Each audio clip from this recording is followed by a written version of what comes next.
This is the TriDot podcast.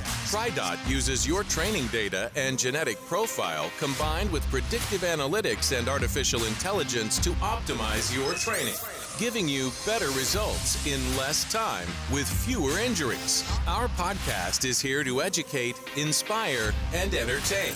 We'll talk all things triathlon with expert coaches and special guests. Join the conversation and let's improve together.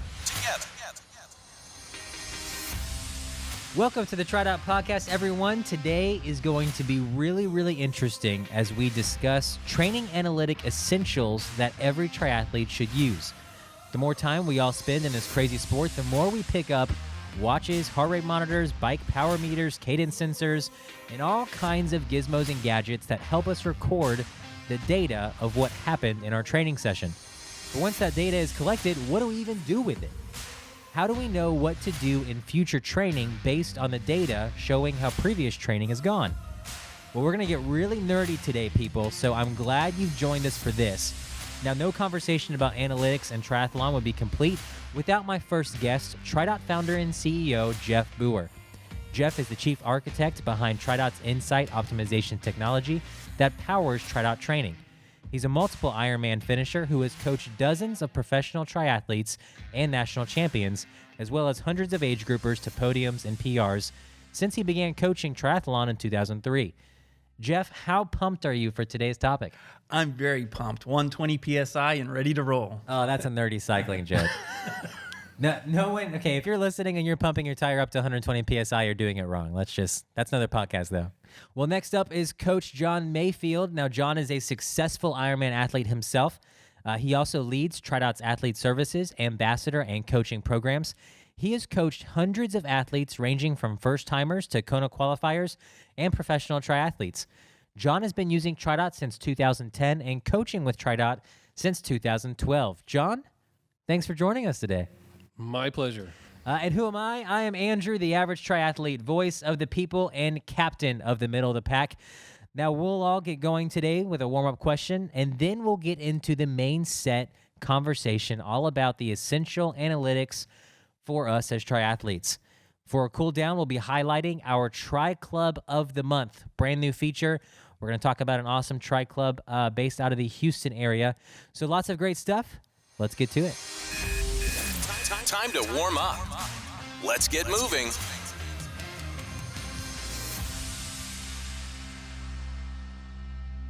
With all of the equipment we use as triathletes, the last thing we expect to have problems with is the kit we wear in training or on race day. But even still, if you have been in the sport long enough, you've probably had a wardrobe malfunction or an interesting TriKit experience to share. So Jeff, John, for today's warm-up, tell us one of your best adventures in TriKit stories. John, let's start with you. So to be honest and fair, this whole question was posed because of my recent story that while it was happening, I thought to myself, this is going to be great podcast material. So that warms my heart so much to know that the podcast is on your mind in the middle of an Ironman. Yep. So a couple weeks ago, I was racing Ironman Arizona, and I had a new kit, and it was fantastic. Biggest thing was it shaved significant time off my transitions just because I was able to just go right through.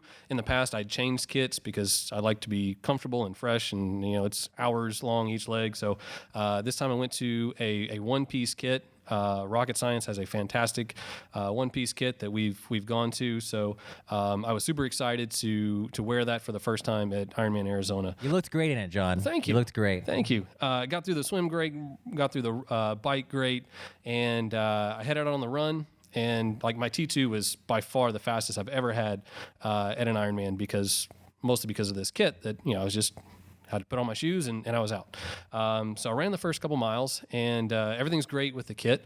The only thing was it was starting to get warm. And so it's very important to control your core temperature in racing. Once the core temperature gets too high, your body begins to shut down. It's very difficult to get your core temperature back down. And when you're running too hot, that's when your body's going to shut down. And that's where a lot of people, their day ends because they overheat. That's one of the very difficult things in racing in hot climates is being able to control temperature. It wasn't a particularly hot day, but it was warm enough where I could feel my body temperature was coming up. It was in the desert. It was a sunny day. And so I started my cooling protocol. And so I was dumping water over myself to keep my temperature down. Cooling protocol is a real fancy way to say dumping water on yourself, isn't Well, it? there are multiple things. And one of those is ice. And so ice in the palms, ice under my cap. And I put ice down the back of my jersey. And historically, I've always worn 2-piece kits, and that ice will kind of begin to melt and roll down the back and feels great as it goes down. Yeah. And then it falls out the bottom of the jersey. Well, again, this is the first time I've worn a 1-piece kit. So where did it fall to, John? Well, it didn't fall. It just kind of settled down in the nether regions. And so I'm running, and I can envision exactly where I was on the Ironman Arizona run course. It's down there by near the dam on the kind of where the swim exit was this year. As Well, I I was, can envision I was where you running, were. right there. So I want to say it was around mile 5, and I dumped this ice down the back of my jersey, and it's made its way down my back and again settled As per usual. yeah, settled in down there in the nether regions, and it's quite uncomfortable. It's kind of awkward, but it's working. That actually is one of the places that you can apply ice and cold water to help keep your temperature down. Think about wading into a cool pool. It's hard, and that's because of That's one of the more difficult places to get that and- cold and water that's, to. That's because of that. But so anyway, as I'm running along, I've got ice in my butt crack and all in there, and I'm thinking, man, this is all. And there's nothing I can do about it. I can't it's a 1-piece kit, so I can't just. It's there. I just have to wait for it to melt. And so I just kept running, and I was thinking, man, this is going to be, I'm laughing to myself. Like, this is funny. And this is going to be hopefully some quality podcast material. So there it is. I hope, I hope that doesn't disappoint. But yeah, so that was my thought back at mile 5 of Ironman Arizona last year. I hope that is enjoyed. Oh, it was well received, Good, John. It was good. well received. What it makes me think of is the show Friends, right? The classic TV show. They would name every episode by something that happened in that episode. Yeah, the one about Yeah. XYZ. So if Joey got a promotion, in an episode, it would be the one where Joey got a promotion. Like they would just name the episodes very, very, easily like that. This podcast episode, if we did that, would be named the one where John got ice down his butt crack. Yeah. And that's a crowd pleaser. That's just absolutely a crowd pleaser. Good. And I think we should. Yeah, great way to start. I'll be disappointed if the title's not that. All right. Well, prepare to be disappointed. All right. Moving on to Jeff Boer. I hate to go after that one. That's kind of hard to anticlimactic. I mean, we could just transition to the main set after that, but Well, I do have something that's Okay. kind of humorous and it's very different. So Do I tell. guess it's a different category. So this one's something that occurred not actually wearing a kit. But we had, our pro team was about 10 years ago. This is ordering with different vendor, not rocket science. So a lot of those kits are made over in China, and there's a language barrier and all this stuff. So we're having, they're pros, they have the name on the kits. And so we had 3 identical kits with 3 different names on them. So we sent it over there, going through this, just a headache of all the, getting, if anyone's ordered kits, custom kits, how that can be just a headache. And so we finally get them, wait weeks and weeks and weeks. A race is coming up. We get the kits back, and they said, get the whole design ready and just put on there the names of the people, the last names of the people you want on there. So great. We get it back. There's 1 kit. And across where the name goes, it says Montes, Han, Kirchhoff, with commas in between. So we had 3 names, little bitty letters across, so that all 3 names could fit across the chest and the butt. so you got one jersey instead of One-piece kit, yep, with 3 names and commas in between them, going across the chest and the rear end. and they didn't realize that was supposed to be on separate kits 3 different people. Yep. intended for separate athletes. So I thought that was kind of humorous. Yeah, hadn't happened since then though. Thankfully, yeah. I the one I was going to share, I'll try to keep it brief because John's took a while, and it was for a very good reason. But I was doing a half Ironman, and I was wearing a DeSoto tri-top. I've always enjoyed their stuff, and it was a full zip tri-top. And this particular race, we were traveling, and while we were traveling, you're in a different country trying different cuisines, and I think it was just 2 weeks of eating food my body wasn't used to, but I had more porta potty stops in this overseas half Ironman than any other. And on my 3rd porta potty stop on the run course, I just you're in a porta potty. It's humid. You're dehydrated. You're trying to zip that jersey back up. Well, the zipper jammed really, really bad right at the bottom of the jersey. And I probably spent 60 seconds just trying to get that thing unjammed and trying to get it zipped up. And so I just spent the whole probably last 6-7 miles of the run course with just the jersey totally undone, just running down the run course. And so my finish line picture is me coming across the finish line, just jersey just flailing open, looking like a hot mess, dehydrated, tongue sticking out. And I proudly posted that to social media, of course, because I survived the half Ironman, but my jersey did not. Yep. So you were bare chested. So this is very wardrobe malfunction. You and Janet Jackson. Do you have something in I common? was the Janet Jackson on the course. That's exactly right. Fortunately, you were in Europe and no one even noticed. Fortunately, I was in Europe and no one needed it. That's great. That's perfect. On to the main set. Going in 3, 2, 1.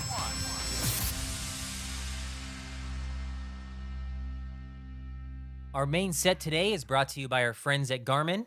In the fitness and multi-sport market, Garmin products are the gold standard, known for their compelling design, superior quality, and best value. As a triathlete, Garmin can be and should be your very best friend. They offer best-in-class GPS watches that can track your every swim, bike, and run with ease.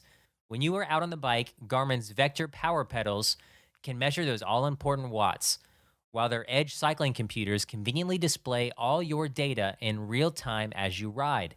You can also bring Garmin into your pain cave with their Tax indoor trainers and accessories. I tell everyone who will listen that my Tax Flux indoor smart trainer is the best investment I have made in my own triathlon training.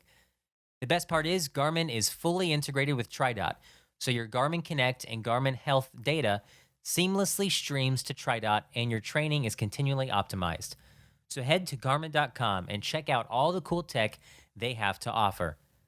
All across the wide world of sports, more and more teams, coaches, and programs are leveraging data and analytics to improve athletic performance training. The multi-sport world has caught on, and analytics and data-driven training is all the rage these days, and for good reason. There is no doubt that working smarter and not just harder can go a long way for your triathlon training.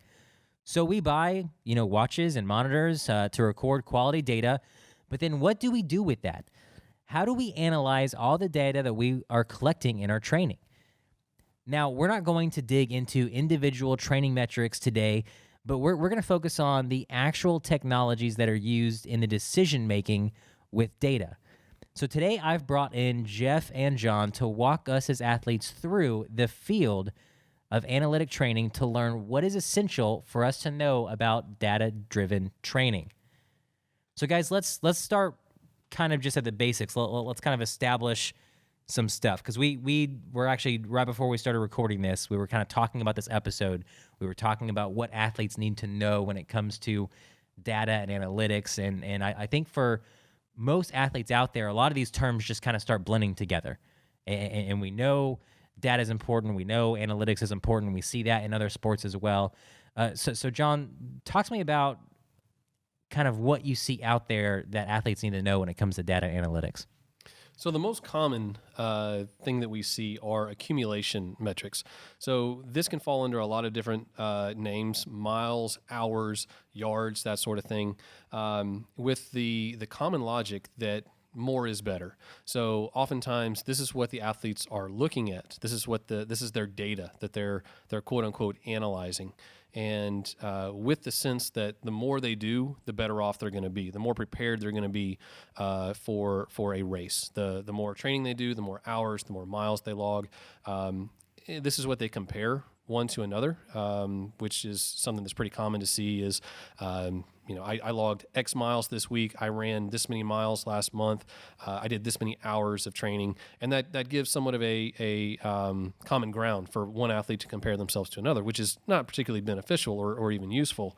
I think it's kind of psychological. I mean, it's an accumulation metric, but it's not a logical, this accumulated, whatever it is, fitness hours, miles, is not leading to better training necessarily, maybe not, but it's a sense of accomplishment or just an emotional bragging right. I mean, we just got through the year satisfaction. 2019, and every athlete on Strava, Strava emailed them and sent them this link to, hey, here's all your stats on Strava, and everybody was posting, almost bragging rights of, oh, look at all the miles I logged last year. Yep. It's like, well, what did you do in those miles? Yeah. And those are fun. They're neat to look at, and it's amazing to go back in a year and look at how many miles you rode, and it's the equivalent of riding from here to somewhere really far away. So that's what I was saying, is that's very common, is to use these accumulation metrics to gauge, but it does nothing to speak to the quality of training. So as heavily as the space relies on these accumulation metrics, it really neglects quality. So it's more so a quantity over quality when the vast majority of athletes are looking at data and trying to use analytics. Yeah, John, I definitely see the same thing, that's typically what athletes are looking at, right? They're doing their workouts, and they're kind of after the workout looking at, oh, here's how many miles I did, here's how many yards I swam, cool, check that box off, got that workout done, and then move on to the next one. But there's a lot more, to analyzing our data and analyzing our workouts and prescribing training based off of that than just the miles and yards and what we're doing. So we're going to dive a little bit deeper than that today. And Jeff, I'm really going to lean on your background in analytics as we start here. Now, you've been working on analytics and technology for 30 years now. So before we kind of dig in here, I'd love to kind of hear from you, why is it important for athletes to have a working knowledge or an understanding of the analytics that are applied to their training? Well, Andrew, there's a lot of words, technologies coming out, the people we see around us, predictive analytics, advanced analytics, AI, machine learning, big data. Those are like buzzwords now, Yeah, right? you see them everywhere. Regular commercials. I mean, they're on your phone, they're on Google, they're on... We use artificial intelligence. Yeah, all these different things. So when you're looking at that, I think in training, you don't see it. You're starting to see it a little bit. We've been doing this, again, for more than 10 years. Yeah. But you're starting to see it... a little bit more in understanding in all these different areas, since I think a lot of people at first are intimidated, or they may not understand or know what that means. But I'd kind of point back to, the 90s and the PC, revolution, and then the internet in the early 2000s, and then smartphones. And if you think back during all of those times, these new terms, these new words started coming out, and you're trying to differentiate, and everyone's claiming, using buzzwords to sell their stuff. Yeah. And so I think it's, it's not something that is coming. It's something that's already here. It's already around us. And so I like the term that you use, a working knowledge. So you don't have to know how a cell phone works, satellite technology, all of those things, but you need to have enough knowledge that is this good reception? To use it properly. Yeah, to use it to make the decision. Which one do you buy? What kind of plan do you have? Some basics. And so I think that's the best purpose in looking at our podcast today is, how do you use analytics? What are they used for, and what are some of those terms when we're having the discussion? And I think the first thing is to consider the purpose of analytics. And so why that might seem a pretty basic question, I'd even ask the listeners, just pause. What's the purpose of analytics? Why do you look at the data? We collect all the data. It's there for us on Garmin or Strava or whatever platform we collect to. Why do you look at it? To know what I did. So that's great. We'll kind of come back to that a little later, because that is it's looking backwards at what you did. You're not making any decisions based on that. The purpose of data is to be able to analyze it, and there has to be certain qualities of the data. Then when you do the analytics, the purpose of the analytics is to gain insight to make decisions. That's why our insight optimization engine, that's what we've been doing for 15 years, is creating the technology to make that data and the analytics possible to make future decisions. So kind of back through that, the technology is now in place, we're able to make the decisions. So the functional knowledge, the working knowledge, if you will, familiarization with that athletes need to have. They need to understand some of these terms that we'll go through. But in order not necessarily to perform the technology, they're certainly not going to code the technology, but they need to understand it enough to make decisions about their own training. Yeah. So if you have technology deciding things, or a coach deciding things, your training, or you're deciding what your training is doing, there's a lot. I love a saying, it was kind of used in business, that it's not, the most important thing is not who decides, but it's who decides who decides. Kind of with their president and everything. There's a lot of people in big, roles of responsibility, making big decisions, but the ultimate decision maker is the one who decides who gets to decide. So us as athletes, we know we're collecting this data on our training, and we know that there are people more knowledgeable than us that can help us use that data to guide our training. So we need to be making a good choice on who we're allowing to. Right. And so you don't have to be an expert, because you don't need to make the decisions, but you need to decide who's going to make the decisions. Yeah. So you need to decide who's going to decide. Is that a coach? Is it you? Is it technology? Is it technology and a coach? What is that mix that's going to produce the best outcomes for you? So if you do that, if you make that right decision, it's a huge and probably the most important decision that a triathlete makes. Yeah. It's going to determine how you spend your time, how you progress or don't. Do you plateau? What's your injury risk? Do you enable or do you limit your potential? It's all based on who or what or how are your decisions going to be made with your training using this data. Everybody loves to cling to the data, look at the data, watch the data. Yeah. But are they really using it to drive their training? Yeah, that's great perspective. I mean, every athlete listening to this podcast, they're going to be the ones that who decides what training they'll do. So there couldn't be a bigger decision than this for us as triathletes. So we definitely want to make an educated and informed decision. So this conversation is going to be beneficial for those new to analytics and optimized training, but those that are also currently using TriDot and optimized training. It gives understanding and confidence and knowing the data science behind the decision making. So one thing we often say is trust the process, and we're not asking for blind trust or just have faith in this software that's creating training, but we want to provide insight and share and educate. This is why we say trust the process, because everything is based on data and analytics, and it's not based on theories or philosophies or things we've just made up. It's actually based in analysis of massive amounts of data. Yeah, and actually, I mean, this topic isn't just important related to triathlon training. I mean, kind of taking the mindset of having a working knowledge of how certain things are would help our listeners better understand other similar technologies in other fields or industries. So John, as a coach and an athlete for more than 10 years, I mean, you must have seen a lot of change in the triathlon space when it comes to data and analytics. In recent years, I mean, I've been seeing the terms data-driven training, analytics, AI, more and more. Now, to me, this implies that data is driving the training design and decision-making. Is that accurate? In some cases, yes, and in some cases, no. So as you mentioned, a lot has changed in recent years, but also I see out there a lot of stuff that hasn't changed, that a lot of athletes and a lot of coaches are still using very, very basic level decision-making. They think they're leveraging data to drive the training, but in reality, they're not. So they actually are looking at data. They're looking at what we refer to as descriptive data. So this is all the data that's past tense. This is the log and track stuff. So this is pace, heart rate, power, miles, hours, all these things that the devices are capturing. These are the things that the athletes use to execute their training. And then they go back after the fact and look at these descriptive analytics after the fact. And they are a past tense, rearward looking view of what the athlete has done. They do a great job of detailing the session of what was done. This is what you did. Exactly. And that's it.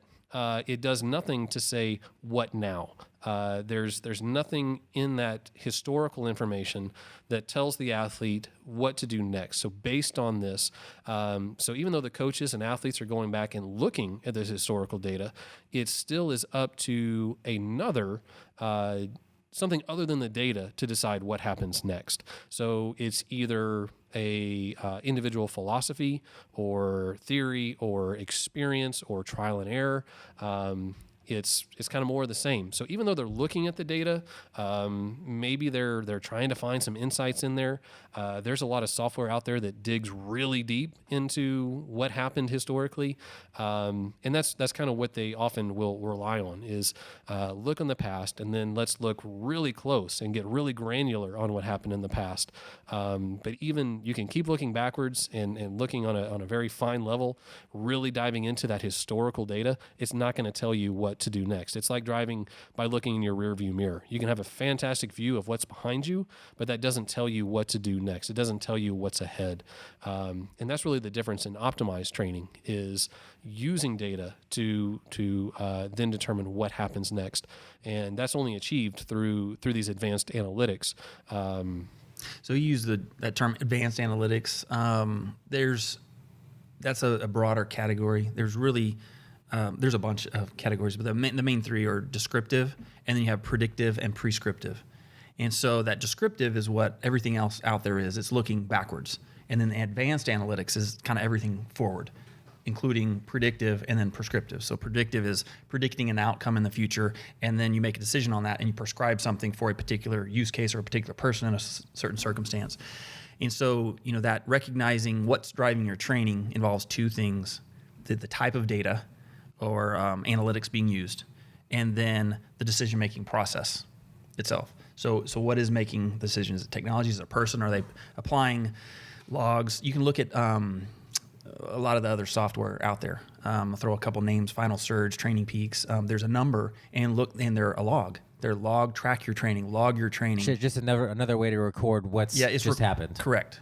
Garmin Connect, there's a ton. They record and show you, like your Strava. Here's what you did last year. Nike, or is it Nike? Nike I think it's has Garmin. one. Yeah. Garmin has one that says "Beat Tomorrow." That's their slogan: is "Beat it," but doesn't tell you how to beat it. Like, it shows you what today was, and then and it wants to inspire you. Beat it as in be faster. Beat it as in go farther. Beat it as in do better. And so that's what that technology or the analytics used to prescribe the future training is used for. So I think a lot of athletes, though, they think that's what the art of coaching is. They think that it's the coach's role to kind of help them decide what to do next. Well, there's a couple things there. One is that if the data were driving the training, and a coach, if you have multiple expert coaches all looking on those platforms looking at your historical data, if the data is driving it, all of them should prescribe the same thing for you to do next, right? Because they should all know what's best for me based off what I just did. Well, you just said they should know, but what I'm saying is not they should know. It's if the data is driving the training, and coaches look at it and they're driven by data, then all of the coaches should prescribe the same training. Because they should all know what the best training is for me as their athlete. But you're, again, going to, they should know. So you're applying their logic. That's proving my point there. If the data is driving the training, then you could take your training plan, all your historical data, all of your biographical information, whatever, not biographical, but biometric information, and the coaches should all say the same thing. If they're not, then that means the data is not driving the training. They are driving the training. Their judgment, their philosophy, or like you said, their art. So the data is the same in that scenario. So they're all looking at the same data. The difference is their own approach, their education, their experience, their philosophy, because the training plans are going to be different, and chances are they're going to be vastly different. And only one of those can be the best. And that doesn't even necessarily equate to what is optimal. So that's where we're utilizing these analytics to remove that and truly look at data and be able to leverage these things like predictive analytics to see if an athlete does X, what is the expected outcome of that? And then we can compare. And then we get into these prescriptive analytics that prescribe specific actions to achieve that. So what's fun as an athlete is like coming into this talk. I mean, again, we see in sports, and I said this earlier, we see the word analytics just kind of thrown around, right? I mean, the NFL teams are using advanced analytics to pick their next play. We see those terms. And I mean, Jeff, a moment ago, you said, oh, there's predictive analytics and there's advanced analytics and there's this, and it's like, oh, there's different types of analytics and they serve different purposes. Like, good golly, like so many people could claim that they're using analytics and then you don't even know what type of analytics they're using. So that's exactly the point. What I want to highlight is you just hear those words, you go, oh wow, and then you trust it. You make the decision and you put your trust, your future, your aspirations, your injury, your satisfaction, your goals, your PRs in the hands of something that's using the word analytics. Yeah. So let me move to this, where we're talking about coaching. How is analytics technology better suited to make all these little training decisions than a coach is? I mean, coaches have traditionally been the sole main decision makers when it comes to training design, right? So how again, talking about us as athletes, it's our responsibility to pick who we're using to lead us in the right direction. Why is analytics technology a better pick to guide us than a coach? I think it's for those reasons that we discussed. coaches play a vital role in triathlon training and in the triathlon space. We are triathlon coaches. It's what we're passionate about. It's what we love to do. It's our job. We love working with athletes and fostering through their triathlon experience. But as valuable as the coach is, they're valuable in certain aspects, and there are better ways to do other things. There's a lot of examples of this in other spaces of things like medicine, where as critical as physicians are to our health, they have leveraged technology to do things that they used to do. And it's not a replacement, it's just an enhancement. So what we're able to do in leveraging software and these advanced analytics in creating optimized training is, one, we are able to produce the best training plan possible for the athlete. So we're able to prioritize and emphasize the athlete's success, their enjoyment, their overall health, better results, less time, fewer injuries is what we're able to deliver to the athlete. So now the athlete has a better triathlon experience. And then the coach is able to... we're really like decoupling just the training design from a coach. It used to be only a coach could design your training. If you want a good training program, only a coach could do that. Yeah. But now those are separated. Technology can design the training, but there's still a whole lot of other things that, the coach is more valuable. So the coach is still valuable. Absolutely. So actually what it does is actually enhances the role and the contribution of the coach, because going in and looking at every single session that an athlete does, there's a tremendous amount of data that is created. What most people don't even realize is that for every metric that is tracked in a session, devices track that on a per second basis. So take, for example, a run session. You have your time, you have pace, distance, cadence, elevation gain, and there's many more than that. And each one of those metrics is tracked on a per second basis. So there's actually 3,600 lines of data per hour generated. So when I let up on my hard interval to pet that dog going by me on the sidewalk, and I think that I'm hiding it by speeding up a little bit, every second of that is going to be reflected within that data file. And the truth is, there's no one has time to go in and really look at the actual data that is created within a session. So that's why we rely on averages and charts and that sort of thing that kind of simplify the data, make it more digestible. But that doesn't even provide the true insight as to what happened within that session. And that's not the best use of that coach's time. To go in and analyze every single training session, it's just not feasible. We believe in really letting technology do what technology does best. Analyzes and optimizes data, and let the coach do what the coach does best, work with people, work with human beings. So when the software does all the analysis, when it actually reviews 3,600 plus lines of data for every 1 hour training session that is done. For every athlete, that frees the coach to do other things. And these are the things that we found over the years that, one, the coaches enjoy, and two, the athletes truly value. So these are the things. John, you as a coach, you don't enjoy going second by second on that many data files? Not every day. Just, and actually, yeah. I mean, personally speaking, what I love doing is engaging with athletes, encouraging athletes, mentoring athletes, walking them through the challenges that they face, making sure that the next training session that they have coming up fits into their lifestyle. How do we make adjustments to training? How do we best prepare? How do we recover? How do we prevent injuries? And all these things that the coach can make those contributions on in walking the athlete through this journey.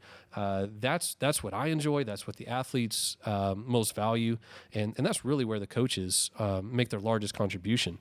When these athletes cross the finish line and they're doing their race reports, and it's awesome to hear shout outs to the coach. It's not saying, "Hey, coach, thanks so much for all this great analysis, and thanks for this training plan that you put together for me." It's always thanks for the accountability, thanks for the motivation, thanks for all the counseling, thanks for those tips, thanks for preparing me for this race.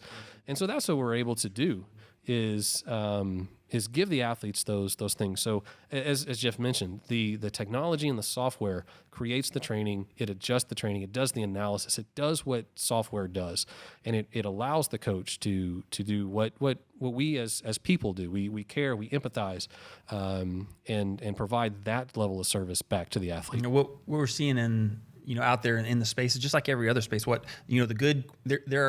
are just like with PCs, everything else. There's going to be people who don't adapt.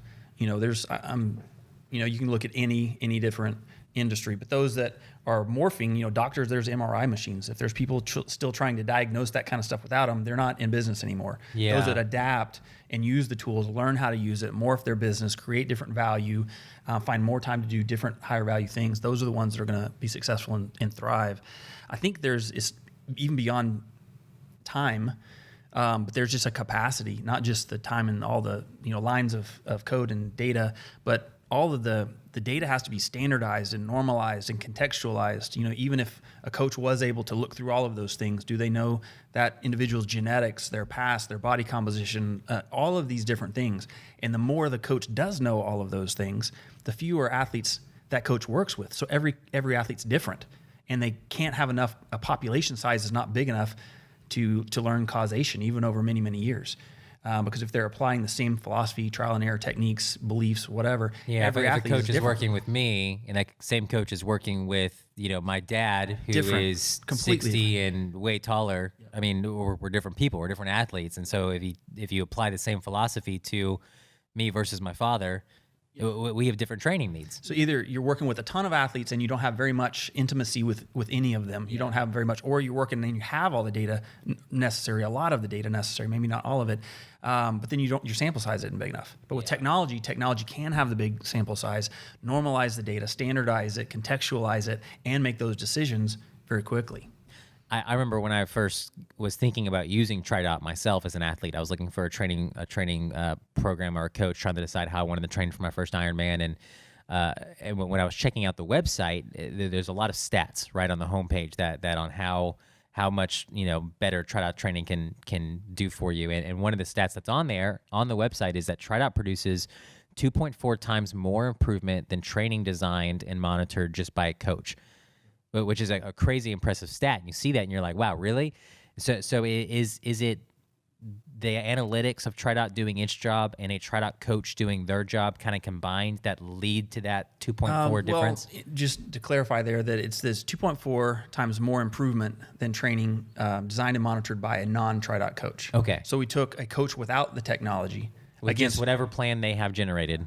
Yeah, but for sure, I mean, we look, it's like 8.9 times more effective than doing your own training. Wow. And then I think, I don't remember what it is, 3.5, something like that, times more than buying a coach designed plan, but then not having the coach monitor it ongoing, and then 2.4 times more effective. All significant numbers. Yeah. They're all huge.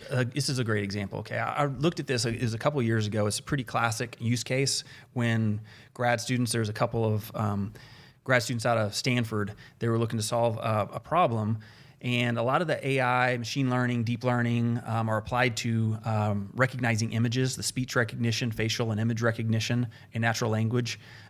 You've seen those in chatbots and facial recognition, Facebook, all this kind of thing. And so they're creating Snapchat. So they're looking at those images and trying to create their projects and their case studies and learn the technology, apply the technology differently. So this one case that's used quite a bit, actually, it's diabetic retinopathy, and it's solving that problem with deep learning. So the problem was that they'd have these they call them fundus images. It's like retinal scans, but it's all the white matter around it. So it's more than just your retina. It's a bigger picture of your eye. And ophthalmologists are able to look at that and classify it on a scale of 0 to 4. 0 being it's normal, fine. 4 being that picture of the patient's eye. Correct. They're looking at that, all the nerves and the blood vessels, capillaries, all that kind of stuff, white splotches and all that. They're looking at it and they're categorizing it in these 5 different categories. So in that diabetic retinopathy can lead to blindness. So there's a very severe thing. But if it's caught early, you can treat it. Wow. And they don't go blind. So this is a very big thing. So if you're looking at, I don't know what they say, 50% of the world's diabetics are susceptible to this. So in a lot of third world countries, we could find it, cure it, but we don't have enough ophthalmologists to go around looking at all these images. And so they're solving it with deep learning. And so they create these neural networks. They took these images. There's like a training set that they used, and it was like 35,000 images. It's a lot of eyes. Yep, a ton. So that's that sample size, this huge sample size, and they know precisely which each one is correctly categorized as. So then they create this deep learning model that learns and is able to predict what category all of those images should be. It learns on the training set, and then they put it to another set. In this case, it was 15,000 images, and says, okay, predict these. These have not been through the learning model. You've never seen these images before. Tell us how, what category they belong to. But before they did that, they created a doctor group, ophthalmologists, and took these images and showed them to all the doctors. And so they got in their subjectivity. And so the doctors would. And so they're trying to decide in these images how prone is this person to this disease. This is normally how it would be done. You take it to the ophthalmologist. They look at this image. They say, okay, it's a 3, it's a 2, it's a 4, it's a whatever. 65% of the time they were accurate. 65% of the time, a trained doctor was accurate. And so there's that subjectivity. And so they're doing something, right? It's not 50-50. It's not a really low thing. They're getting it close, but there's still this margin of error. They're looking at something that's complex, but it's not more complex than your training and your whole history and all of the stuff that a coach looks at to make decisions. And they're only making one decision. Is it a 0, 1, 2, 3, or 4? They're making one decision. Is this person fine? Are they at risk? Do they need surgery right away? Right. Yeah. So more volume, less volume, more intensity, all of the things that a coach looks at. This is one decision. So when they trained the model learned, and it predicted it to a 98% accuracy. Wow. So way more accurate than the doctors. By far more. So it was more accurate. So you're getting better service. It's much cheaper. So they're able to take that technology all over the world. They can just take cameras, get the images, put them through the model, predict whether they need the treatment or not, and give it to them. And the doctors, and then this is the great distinguishment here, is that the AI in this case is helping the doctors, because instead of the doctors wasting their time looking at all the eyes, trying to decide who needs the surgery, they can just go in and do what they're trained to do and do the surgery. They can go and provide care to those that need it. Right. And kind of like we were saying with the coaches, it enhances what they're doing and It's allows not them. replacing the doctors. We're not replacing the coaches. It allows them to be more effective. Now, John, some athletes are probably familiar with metrics like training stress score, TSS, other things like it that are out there to kind of measure how hard you worked in a given workout.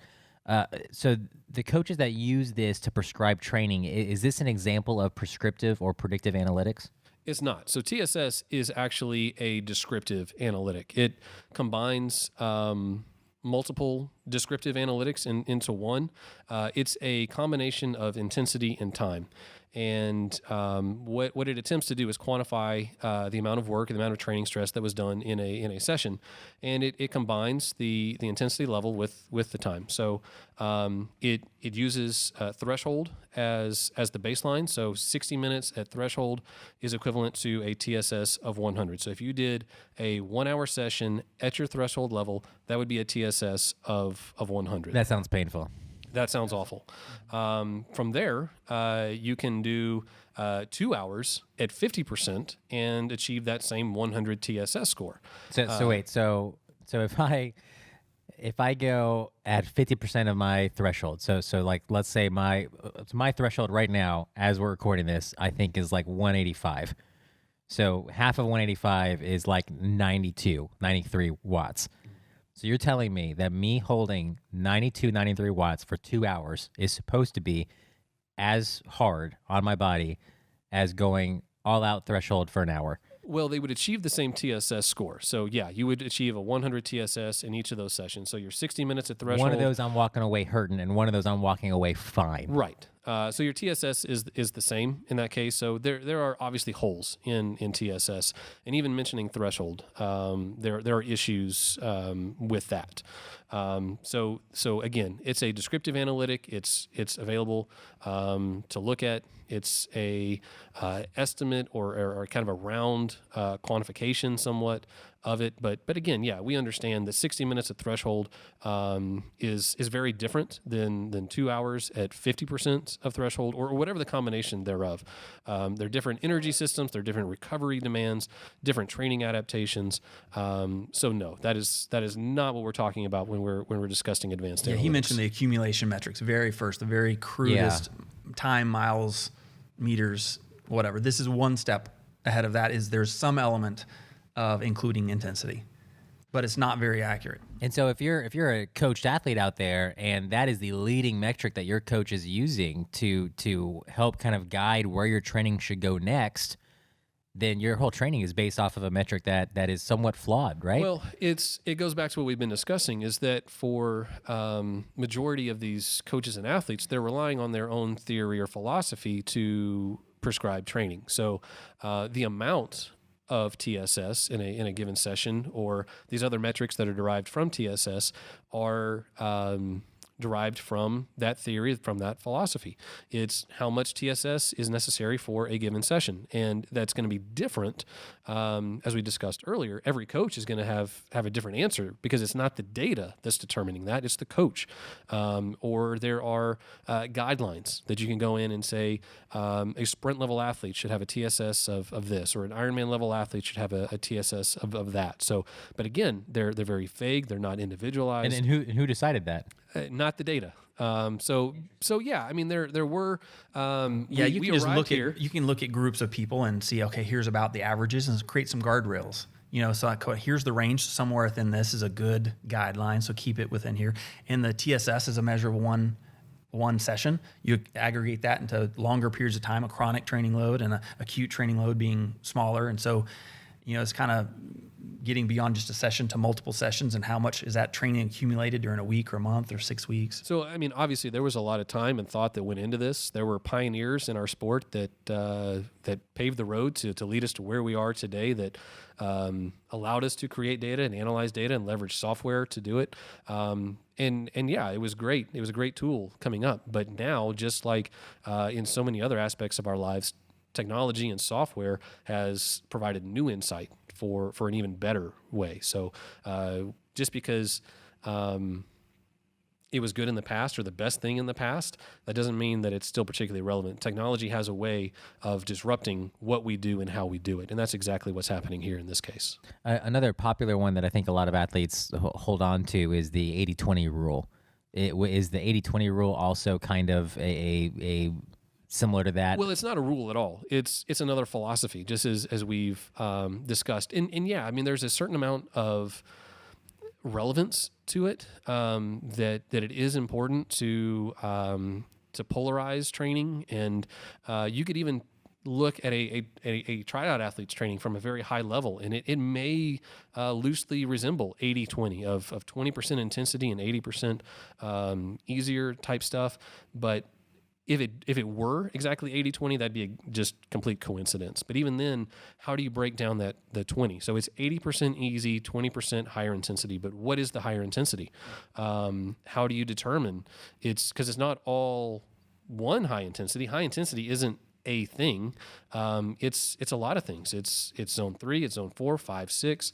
It's threshold, muscular, neural stress. It doesn't tell us exactly how much of those is appropriate. That's going to be different for every athlete based on all of their biometrics, their age, weight, gender, their experience, their race distance, their environment. All these things are, it's not as simple as a nice round number.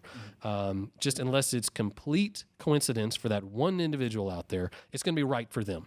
But for the rest of us, if you did exactly 80-20, that is not going to be your best training plan. If you're coming at it from a very beginner, very low level, yes, 80-20 is... It's a good philosophy, but it's a philosophy. It's not... If you have someone that's training 20, 25 hours, it may look 80-20, but if someone's training 6 hours a week, 8 hours a week, it's certainly not 80-20. So that's very contextual to the athlete, to the age, to a whole bunch of different things. We've discussed it on previous podcasts in executing your training, and when you have to miss certain sessions or rearrange certain sessions. The most important sessions in any given week are those that include the intensity, what we refer to as the quality sessions. So if you've got 4 hours to train a week, again, you don't want to apply the 80-20 rule. You need to be higher than that. I don't know exactly what it would be.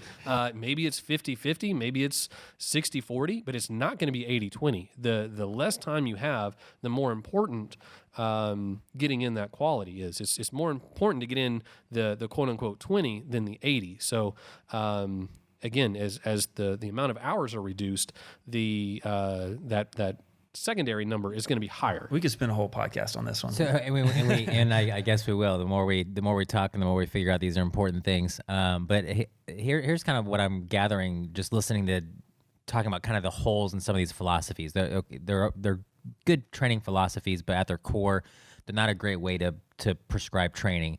It sounds like they're missing the component of data. they're not taking into account each athlete's individual data files. So Jeff, tell me a little bit more about what makes data so important to analyzing and prescribing training. Well, I think you just said it. Those, the TSS, the 80/20, it provides some structure, some guardrails for, using your philosophy, your trial and error to prescribe training. The reason that the data is important is it has to be standardized, normalized, contextualized for the athletes. So those are kind of big words, but if you don't do them, then you can't create cause and effect relationship. If you apply that 80/20 rule to an old person, a young person, a heavy person, someone who's been doing this sport 20 years, not 20 years, and you have these outcomes, you can't attribute any of your decisions to particular decisions. All those people are just far too different. Correct. And so you don't know, so you just keep applying and keeping it in this so-called safe area. And you never really know. You don't know what potential was. So kind of going back to the, that whole diabetic retinopathy, when you have, here's what decisions are made with technology, here's what decisions are made just subjectively, but by experts trying to do their best, certainly not untrained, is better, but there's just this whole nother level. But the requirements of getting the data to a point using technology is critical. And I think John did a great job right there with the TSS and the 80/20, throwing in different elements of data to where it just becomes absurd. Clearly, 50% of your threshold for 2 hours is not the same as an hour at threshold.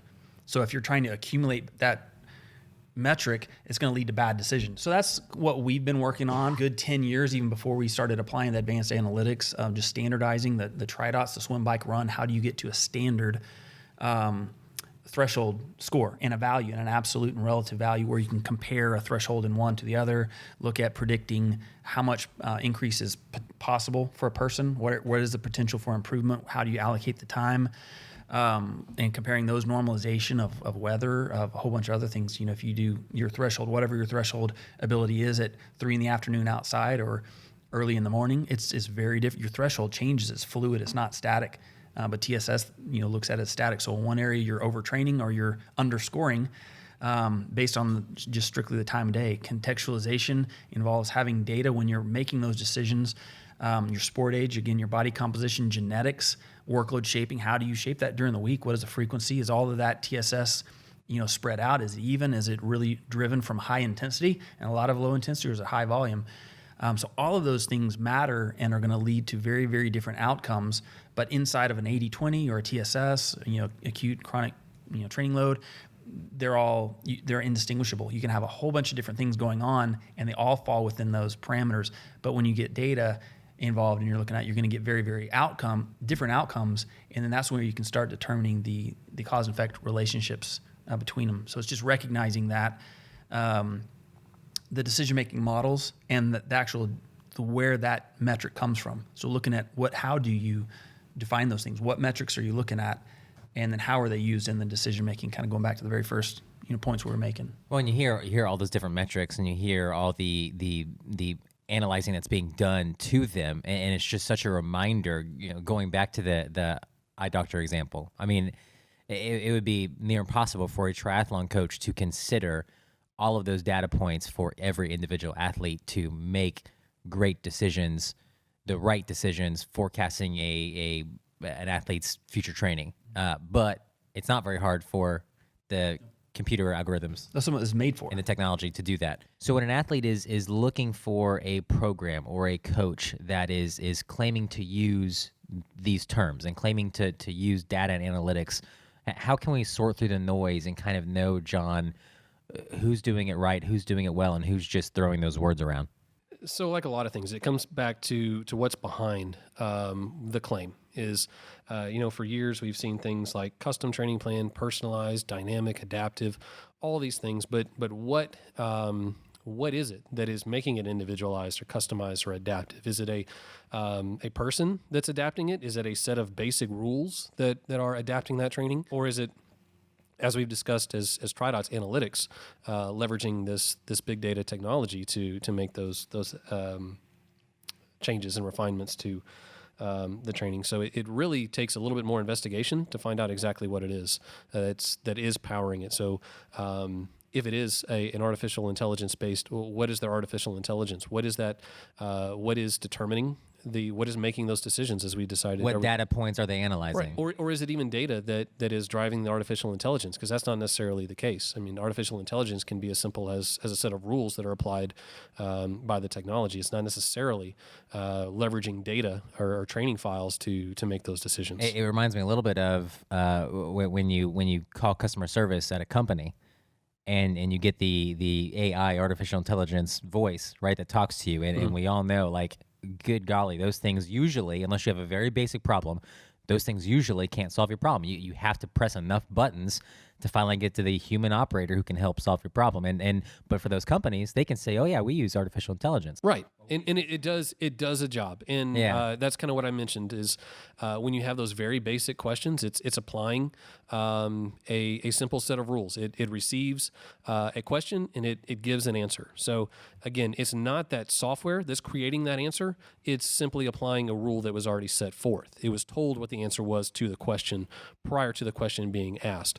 So that is an example of artificial intelligence, but that's not the type of advanced analytics that we've been discussing here. So Jeff, when we're looking at these terms, just beyond anything computer generated in our training, getting into analytics, what should we be looking for when it comes to artificial intelligence? There's a lot of different technologies, and they're all employed differently. One is first must be a ton of data to do all these, a ton of data, like that retinopathy. Those fungus images were used 35,000 to train on. So one of the ways you can tell is learning of the company's technology, their data set. We've been doing this for 15 years, accumulating data for 15 years. And it can't be noisy data. It has to be clean data that's been normalized and contextualized and standardized. So the stuff that we did for the first 10 years before we even employed these big data advanced analytics has to be done first. So there's no one that's going to come on the market soon and just start doing this. There's a whole lot of work that has to be done ahead of time in our space to do that. So some of the things include, that the big data want a bunch of data mining, different techniques to get to correlations and causation and to determine which, is something correlated or is there a cause here. Machine learning is using machines to compare, to look at an image or a set of unknowns, of structured data, and to say, here is the known outcome or decision that should come from this, and training it over time, and then letting it learn, and then putting new things that it hasn't seen before, and let it apply that learning to those new things, and then those new circumstances, the new structured data, and letting it learn. The deep learning, you might have heard that term, is more unstructured data. So it's a lot more the neural networks and associative matrices that are looking, and they're actually learning. So it's not even structured data, and so they don't know what they're looking for. And that would be kind of the example of the gender from the fundus image. No one programmed it to learn that. It learned it on its own. So that's an example of artificial intelligence that is deep learning. Correct. That's deep learning, and that's all under the umbrella of AI. And so all of these are different components, but they're used to solve different problems. Because to an average Joe, we see artificial intelligence and just assume that there might be different degrees, but I didn't know there was a distinguishment between machine learning and deep learning and different types of AI. There's a ton, and it's ever changing with technology. The one company that you mentioned that uses the term AI, how they apply the AI, their use is replacing the coach. They want to replace this, the future of coaching. And so their claim to fame or results is not, here's the results we put forth, or here's our technology and our data set, and it's we have expert coaches. They're leaning on these big name people. Right. And that's the source of their decision making, is the person. They're teaching AI to replicate humans' flawed decisions. As expert and as world champion or as elite caliber as you want to be, you're still just like the eye doctor. The doctor that gets 65% of it right. Those are trained, those are PhD people making 65% accurate decisions. So I don't care how many PhD level coaches, athletes, elite, world champions are making these subjective decisions, that AI can only be as good as that coach's decisions are. Then it effectively becomes like your automated answering service, in that it's automating a human is what that application is. Right. It's not data that's determining the answer to your question. It's a pre-programmed answer that is answering the question based on that. So again, it's what was told, what was taught, what was input already, not based on analytics of data. It's based on again, going back to So that's where, and we looked at it a long time ago, getting the word out about TriDot. What are we doing? Do we, sponsor? Do we find someone that's going to endorse us? And we chose ethically not to, that we didn't want to go that route, because how that person became an expert or a pro or whatever is not using TriDot. We have pros that are pros because of TriDot, for sure. But it's like, I think back to the 80s, the Bowflex, and here's this new technology, this exercise equipment, and this real buff man or woman's on there. Well, they didn't get that way. If that just came out, they didn't get that way using that technology. I always look at like the ab cruncher commercials, like the thing that just like the belt that sits on your abs, and you're like, okay, the person in that commercial, they have incredible abs, but they didn't get those incredible abs just by sitting there using that belt. So that's one telltale sign. If their credibility is from an expert, a pro, a highly accomplished, that's what they're deriving their outcomes is based on. That's their credibility. That's their source of outcomes. We don't do that. It's the technology. We tout the 15 years of data. We tout the technologies that we've employed. We tout the standardization, the TriDot, the training stress profile, the environment normalization, the TrainX scores, the RaceX scores, the physiogenomics. We give away free training to thousands of athletes every year so that we can make these claims. And our claims are based on actual athlete performance. And we give it away for free so that we can have several thousand athletes and not one or two anomalies. This is the average for thousands of athletes just like you. So all of those things, I think, are telltale signs of what's behind the decision making. So when athletes are looking to see, who decides, they can see the data. They see how long the company's been along, the data set, the actual results, the results from athletes, not just a few highlights, anecdotal testimonies, but thousands of athletes. That 2.4 was based on, I think the first time we started measuring, is based on more than 3,300 athletes. So that's average results on 3,300 athletes, not the elite accomplishments of one in their know-how, but the repeatable. This one athlete performed 2.4 times better. Yeah. So all of those is measurable, comparable. Those are all the things that make it really obvious on what that technology is behind the analytics. Because again, back to the basics.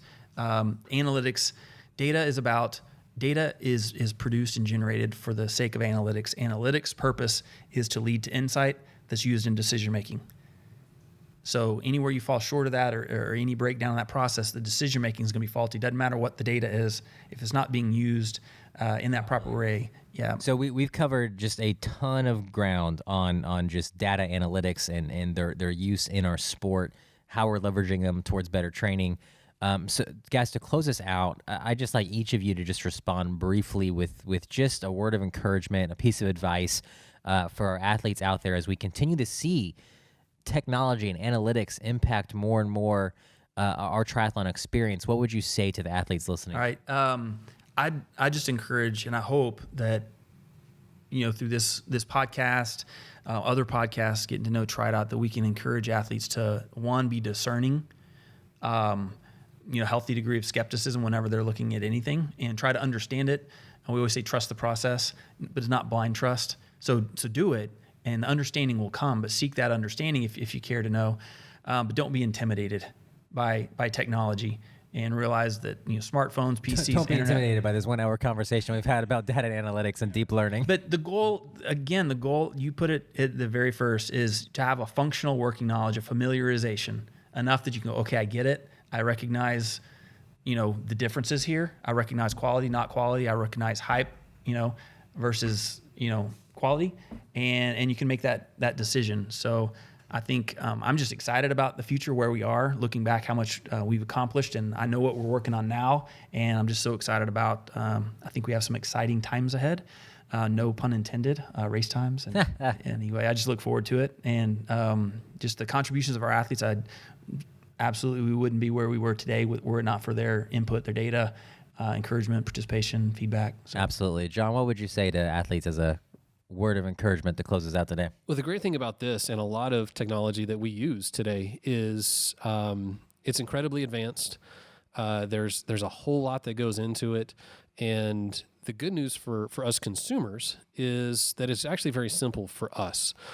We often use the GPS mapping example as a parallel to TriDot, and there's an incredible amount of data and analytics and predictive and prescriptive analytics that go into creating routes that get you from point A to point B in less time. The great thing is no one needs to know how that route is determined, but we all use mapping GPS. Oftentimes, even just to get someplace we know how to go. If it tells us where the traffic is, it tells us if there's road closures and all that. There's tells us where the police are hiding out. So Thanks, Waze. yeah. So as advanced as what's going on in the background is, the execution is actually very simple. To execute a TriDot training plan is as simple as looking at a day session, knowing exactly what you need to do, and go out and doing it. So just know that there's a lot going into it. There's a lot of technology. There's a lot of data. There's a lot of software, computer type stuff. But at the end of the day, all you need to do is pull up your daily session, do the work, and you'll reap the benefits. Great set, everyone. Let's cool down. Hi guys, Coach JoJo here. My name is Joanna Namey and I am a TriDot coach based in the Houston area. I've been asked to talk a little bit about the team I created a couple years ago, Hissy Fit Racing. We are a Houston-based women's tri club. A little bit first about myself. I am a 14-time Ironman finisher, soon to be 15 at Ironman Texas, so hopefully I will see a lot of you on the course. I will be racing in Kona at the Ironman World Championship in October, so that is super exciting. Feel free to follow my journey on Instagram at Coach Joe TriDot. I also post a lot of training tips and advice on there, so feel free to follow me. I have been using TriDot for about 5 to 6 years for training, and I love it, obviously. I've been coaching for Try for Him and TriDot for about 6 years.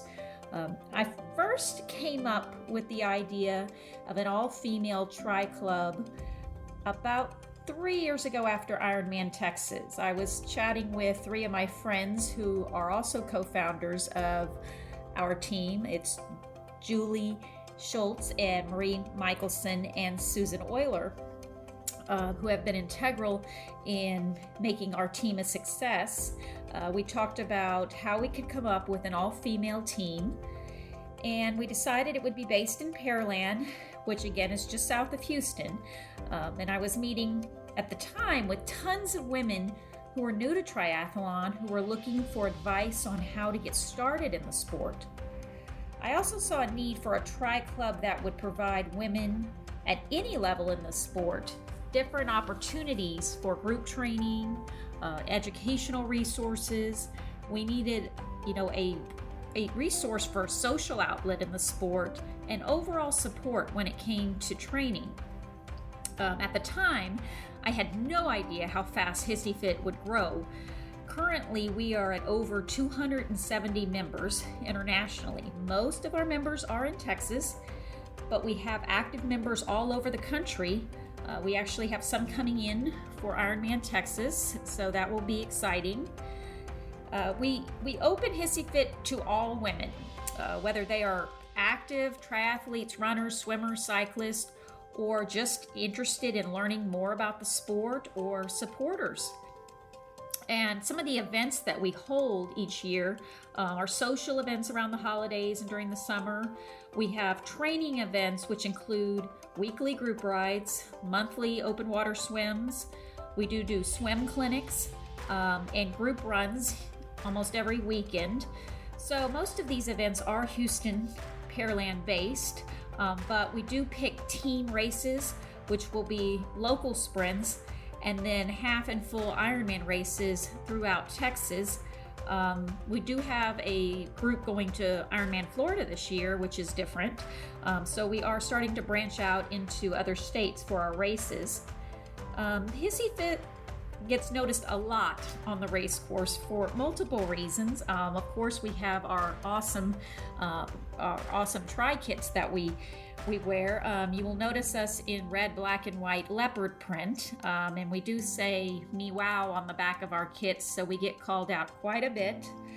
But what makes me even more proud is I think the way that we race. You will often see Hissy Fit teammates running together, cycling together, and they're always enthusiastic.